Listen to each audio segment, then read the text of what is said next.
તો નમસ્કાર મિત્રો, આજે તારીખ 16 ઓગસ્ટ 2026 અને વાર થયો છે રવિવાર। તો જાણી લઈએ દેશ દુનિયાના તાજા અને નાના મોટા સમાચાર।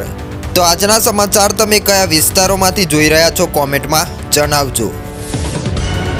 તો સૌપ્રથમ સમાચાર જોઈએ તો સરકારે નાના કરદાતાઓ માટે નવી ફાસ્ટ ડીએસ યોજના શરૂ કરી છે, જેમાં 31 ડિસેમ્બર 2026 સુધી અઘોષિત વિદેશી સંપત્તિ કે આવક જાહેર કરી શકાશે।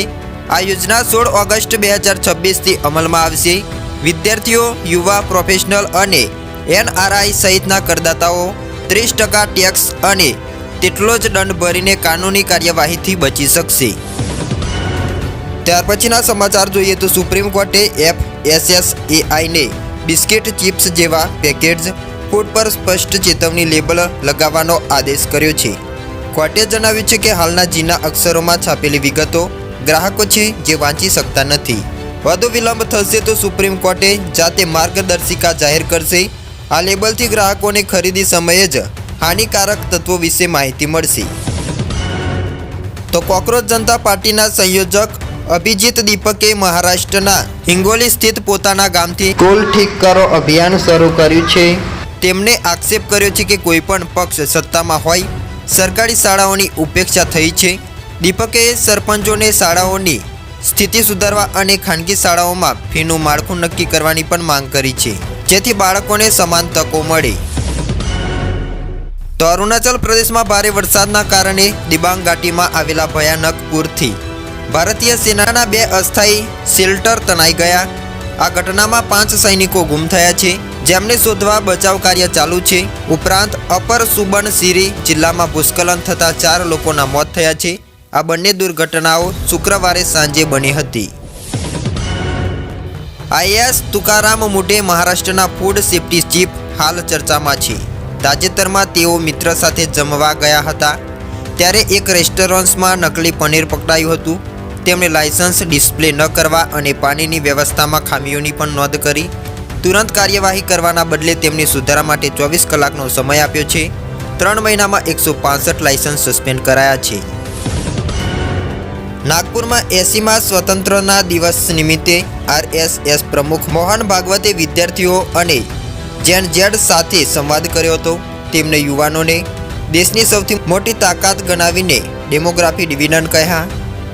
ભાગવતે યુવાનોને યોગ્ય માર્ગદર્શન અને તકો આપવા પર ભાર મૂક્યો, અન્યથા યુવાધન સમાજ પર બોજ બની શકે તેવી ચેતવણી પણ આપી। તેમણે બંધારણ, સંસ્કૃતિ અને કાયદાની મર્યાદા જાળવી સમ તથા એકતાથી દેશનું ભવિષ્ય ઉજ્જવળ બનાવવાની અપીલ કરી છે। હવે પછી સમાચાર વિશે વાત કરીએ તો આઝાદીની 80મી વર્ષગાંઠે વંદે માતરમ ગાન પર રાજકીય વિવાદ વકર્યો છે।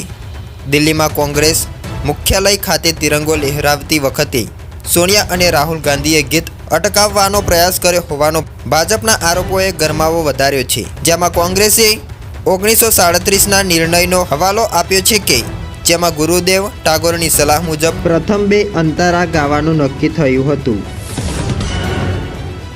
યોગગુરુ બાબા રામદેવ 80મા સ્વતંત્ર પર્વે સરકારી નોકરીઓમાં 99% કૌભાંડનો આક્ષેપ કર્યો છે। તેમણે દાવો કર્યો છે કે ભરતી પ્રક્રિયા, ઇન્ટરવ્યૂ અને લાંચખોરી વ્યાપક છે। જો સુધારા નહીં થાય તો ફરી જન આંદોલન કરવાની ચીમકી ઉચ્ચારી છે। બાબા રામદેવે નેતાઓને પણ અંદરો અંદર લડાવવાના બદલે દેશના સારા કાર્યોની પ્રશંસા કરવા અને નફરત ફેલાવવાનું બંધ કરવાની અપીલ કરી છે। ત્યાર પછીના સમાચાર જોઈએ તો પર્યાવરણ કાર્યકર્તા સોનમ વાંગચુએ આઝાદીની 80મી વર્ષગાંઠ નિમિત્તે પીએમ મોદીને 2014નું વચન યાદ કરાવ્યું છે। તેમણે સંસદમાં વધતા ગુનાહિત નેતાઓ અને ચિંતા વ્યક્ત કરી છે। વાંગચુએ સાંસદો, ધારાસભ્યો કેસ માટે 16 થી 12 મહિનામાં ચુકાદો આપે તેવી ફાસ્ટ ટ્રેક કોર્ટની માંગ કરી છે। 15 ઓગસ્ટ 2026 થી 27 સુધીમાં આ નિર્ણય લેવાય તો તે આઝાદી પર્વની મોટી ભેટ ગણાશે તેમ પણ જણાવ્યું છે। આઝાદીની 80મી વર્ષગાંઠે દિલ્હીના લાલ કિલ્લા પર યોજાયેલી રાષ્ટ્રીય સમારોહમાં કોંગ્રેસના નેતા રાહુલ ગાંધી અને મલ્લિકાર્જુન ખડગે ગેરહાજર રહ્યા હતા। પ્રોટોકોલ અને બેઠક વ્યવસ્થાને લઈને નારાજગીના કારણે તેમને હાજરી ન આપતા રાજકીય ગરમાવો વધ્યો છે। પીએમ મોદીએ 13મી વાર ધ્વજ લહેરાવી દેશના વિકાસ અને વૈચારિક નસલીઓ અંગે વાત કરી છે। લાલ કિલ્લા પરથી સ્વતંત્ર દિવસના સંબોધનમાં પીએમ નરેન્દ્ર મોદીએ મહત્વની જાહેરાત કરી છે। અને તેમણે મિત્રો જણાવ્યું છે કે ગરીબ અને મધ્યમ વર્ગના વિદ્યાર્થીઓ માટે સ્પર્ધાત્મક પરીક્ષાઓનું મફત ઓનલાઈન કોચિંગ ઉપલબ્ધ કરાવાશે. ખાનગી કોચિંગના આર્થિક બોજમાંથી પરિવારોને મુક્ત કરવા આ નિર્ણય લેવામાં આવ્યો છે. ડિજિટલ ઇન્ફ્રાસ્ટ્રક્ચર અને શ્રેષ્ઠ શિક્ષકો ઉપયોગ કરીને યુવાનોને લાભ મળશે. તો એરપોર્ટ પરથી ફ્રીમાં બુક લઈ પ્લેનમાં વાંચો. દેશના 68 એરપોર્ટ પર શરૂ થશે અનોખી ફ્લાયબેરી સુવિધા. ઇમરાન હાશમી અભિનીત આવારાપન 2 શુક્રવારે સિનેમાઘરોમાં રિલીઝ થઈ ગઈ છે. આ ફિલ્મે પહેલા દિવસે બોક્સ ઓફિસ પર ₹21 કરોડનું ધમાકેદાર કલેક્શન કરીને ટ્રેડ એક્સપર્ટોને પણ ચોંકાવ્યા છે. આ સાથે તે ઇમરાન હાશમીની કરિયરની સૌથી મોટી ઓપનિંગ ફિલ્મ બની ગઈ છે. ફિલ્મે પહેલા જ દિવસે કમાલની કમાણી કરી છે. આ મામલે અક્ષય કુમાર અને આલિયા ભટ્ટ સહિતના મોટા સિતારાઓની ફિલ્મો જેવી કે ભૂત બંગલા, વેલકમ ટુ જંગલ, ધમાલ 4, કોકટેલ 2 અને આલ્ફા જેવી હાઈ પ્રોફાઇલ ફિલ્મોને પણ પાછળ છોડી દીધી છે. નાગપુરના એક સંબોધનમાં RSS પ્રમુખ મોહન ભાગવતે યુવાઓને દેશની મોટી તાકાત ગણાવી છે. આ સાથે જ તેમણે ચેતવણી આપતા કહ્યું છે કે ભારતનો યુવા વર્ગ ડેમોગ્રાફી ડિવિડન્ડ છે અને જો યુવાનોને સાચી દિશા, માર્ગદર્શન અને તક મળે તો તેઓ દેશની સંપત્તિ બની શકે છે, પરંતુ જો તેમ ન થાય તો યુવા સમાજ પર બોજ બની શકે છે. ત્યાર પછીના સમાચાર જોઈએ તો તુલા, વૃષભ સહિત 4 રાશિના જાતકોનું ભાગ્ય ચમકશે. આર્થિક લાભ, પ્રમોશનના યોગ છે. ઓગસ્ટ 2026માં શુક્ર ગુરુ મંગળના ચિત્ર નક્ષત્રમાં પ્રવેશ કરશે. 25 ઓગસ્ટ 2026ના રોજ બપોરે 12:55 વાગે થનારું આ ગોચર 11 સપ્ટેમ્બર 2026 સુધી ચાલવાનું છે. વૈદિક જ્યોતિષ મુજબ આ પરિવર્તનથી મેષ, વૃષભ, તુલા અને વૃશ્ચિક રાશિના જાતકો માટે સુવર્ણ સમય શરૂ થશે. તેમને ધનલાભ, કારકિર્દીમાં પ્રગતિ અને સંબંધોમાં મધુરતાનો અનુભવ થશે. ત્યાર પછીના સમાચાર જોઈએ તો ભૂકંપ આવતા પહેલા કોઈ સંકેત મળે છે. ઈરાનના કેટલાક વિસ્તારોમાં આવેલા 6 મોટા ભૂકંપોમાં વિજ્ઞાનીઓએ એવી પેટર્ન મળી છે કે જે આ સવાલોનો જવાબ શોધવામાં મદદ કરી શકે છે. આ ભૂકંપની તીવ્રતા 6 થી લઈને 7.3 વચ્ચેની હતી અને આ ભૂકંપ 2014 થી લઈને 2021 વચ્ચે આવ્યા હતા. તપાસમાં જાણવા મળ્યું છે કે ભૂકંપના કેટલાક મહિના પહેલાં જ જમીનમાં દબાણ વધે છે અને તે દરમિયાન ધરતી ઉપર ચુંબકીય હલચલ વધી જાય છે.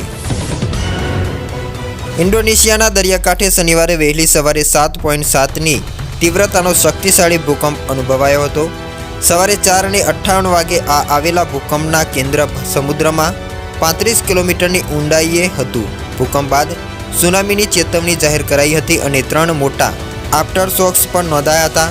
આ ભૂકંપથી ઓસ્ટ્રેલિયાને કોઈ ખતરો નથી. જાનમાલ નુકસાનની અંગેની માહિતી છે જે મેળવવામાં આવી રહી છે. કેન્દ્ર સરકારે પેટ્રોલ, ડીઝલ અને ATFના નિકાસ પરના વિન્ડફોલ ટેક્સના દરો ઘટાડ્યા છે. 15 ઓગસ્ટથી અમલમાં આવેલા નવા દર મુજબ પેટ્રોલ નિકાસ પરની ડ્યુટી શૂન્ય કરાઈ છે, જ્યારે ડીઝલ પર ₹1.5 અને ATF પર ₹2.5 પ્રતિ લિટર રાહત અપાઈ છે. આ નિર્ણયથી ઓઇલ નિકાસકાર કંપનીઓને ફાયદો થશે, પરંતુ છૂટક ભાવો પર કોઈ અસર નહીં થાય. ગુજરાતમાં ઉદ્યોગો માટે જમીન મોંઘી થઈ. GIDCના નવા એલોટમેન્ટ રેટમાં સરેરાશ 15%નો વધારો. દેવભૂમિ દ્વારકાના 14થી વધુ અંતરિયાળ અને નિર્જન ટાપુઓ પર પણ લહેરાયો તિરંગો. પોલીસ તંત્ર દ્વારા અનોખી ઉજવણી. ગુજરાતમાં ચોમાસાના કારણે ડાંગ, અરવલ્લી, નર્મદા સહિતના ધોધ સક્રિય થયા છે. પ્રવાસીઓને વધતી ભીડ અને અકસ્માતો રોકવા તંત્ર સક્રિય બન્યું છે. અરવલ્લીના ઝાંઝરી ધોધ ખાતે 9 જુલાઈથી લઈને 6 સપ્ટેમ્બર સુધી 5 કિલોમીટરનો વિસ્તાર પ્રતિબંધ કરાયો છે. અહીં નાહવા, ખડકો પર ચડીને ફોટોગ્રાફી કરવા પર પ્રતિબંધ છે. ગિરમાળા, નિનાઈ અને જમજીર ધોધ પર પણ સાવચેતીના પગલાં લેવાયા છે. તો ઓગસ્ટના અંતમાં બંગાળની ખાડીમાં એક મજબૂત વરસાદની સિસ્ટમ આકાર લેશે, જે ગુજરાતમાં ફરીથી સારો વરસાદ લાવશે. 24થી લઈને 28 ઓગસ્ટે રાજ્યમાં ફરી ભારે વરસાદની આગાહી કરવામાં આવી છે. ત્યારબાદ 6થી લઈને 9 સપ્ટેમ્બરે વધુ એક વરસાદી રાઉન્ડ જોવા મળશે. 10 ઓક્ટોબરની આસપાસ પણ વરસાદી માહોલ જોવા મળશે. નવેમ્બર મહિનામાં પણ કમોસમી વરસાદના ઝાપટા પડે તેવી શક્યતાઓ છે. આમ ઓગસ્ટના મધ્યમાં 2 દિવસ ભારે વરસાદ બાદ થોડો વિરામ મળ્યો છે, પરંતુ ઓગસ્ટના અંતમાં તેમજ સપ્ટેમ્બરને લઈને અને ઓક્ટોબર સુધી રાજ્યમાં તબક્કાવાર વરસાદના ઝાપટા ને સાર્વત્રિક વરસાદની છે જે આગાહી કરવામાં આવી છે. તો સુરતના કામરેજમાં એલસીબી અને ફૂડ વિભાગની ટીમે નકલી ઘી બનાવતી ફેક્ટરી પર દરોડા પાડી મોટો પર્દાફાશ કર્યો છે. કામરેજની કેવલ ફૂડ પ્રોડક્ટમાંથી પામ ઓઇલ અને વનસ્પતિ તેલમાંથી તૈયાર કરેલું 5000 કિલોથી વધુ શંકાસ્પદ ઘી જપ્ત કરવામાં આવ્યું છે. દરોડા દરમિયાન શંકાસ્પદ ઘી સહિત કુલ રૂપિયા 52 લાખથી વધુનો મુદ્દામાલ કબજે કરવામાં આવ્યો છે. પોલીસે એક આરોપીની ધરપકડ કરી છે. જપ્ત કરાયેલા ઘીના નમૂનાઓ તપાસ માટે લેબોરેટરીમાં મોકલવામાં આવ્યા છે. નમૂનાનો રિપોર્ટ આવ્યા બાદ નકલી ઘીના ઉત્પાદન અને વેચાણ અંગે વધુ કાર્યવાહી હાથ ધરવામાં આવશે. સમગ્ર મામલે પોલીસે વધુ તપાસ હાથ ધરી છે. તો મુંબઈ અમદાવાદ રૂટ પર ભારતની પહેલી બુલેટ ટ્રેન દોડવાની રાહ હવે પૂરી થવા જઈ રહી છે. આવતા વર્ષે 15 ઓગસ્ટ એક ખાસ દિવસ હશે. આ દિવસે દેશમાં પહેલી બુલેટ ટ્રેન દોડશે. ભારતમાં બુલેટ ટ્રેનનું કામ ઝડપથી ચાલી રહ્યું છે. તે 15 ઓગસ્ટ 2027ના રોજ શરૂ થશે.